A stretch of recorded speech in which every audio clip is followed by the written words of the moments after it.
Hi, I'm Steve Paganelli, Vice President of Global Media and Partnerships at Tripadvisor. Reviews are paramount to Tripadvisor. The belief and trust that consumers can have in those reviews is essential. If people don't believe in reviews broadly, it runs the risk of them not believing in the review content they see at Tripadvisor. So a few years ago, we convened a group of the largest review platforms to share our best practices, to hear theirs, and to develop some new approaches to how we think about content integrity. That has led to an annual gathering of these groups and make sure that together we're sort of raising the standards for the industry as a whole.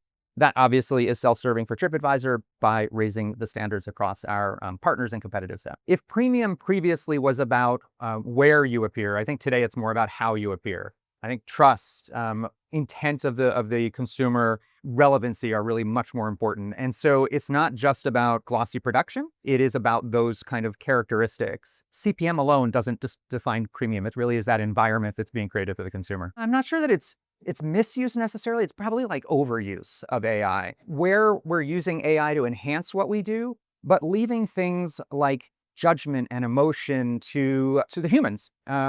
And freeing up time for them to do that so that AI is actually helping us scale quicker, where again, our humans were really using them for those kinds of more sort of human-natured sort of things that need to occur. AI fluency, I mean, if we're staying on the theme of AI, I think that fluency is important. But at the same time, I think using AI to bring together data, performance, to put that into a narrative, I think those are places where AI can help us. But at the end of the day, what hasn't changed is the fact that it's not about for selling impressions. It is about that consultative process that happens between client and publisher. I think we foster that cycle of experimentation by continually reiterating that we're in a mode of learning and there is no bad learnings. There are just learnings that work and learnings that don't, and then we move on the ones that do. And I think reiterating that and also understanding from our own team where they're feeling maybe a little trepidatious about AI and experimentation so that we're part of developing them professionally, both for the roles they're in now, but the roles that will come.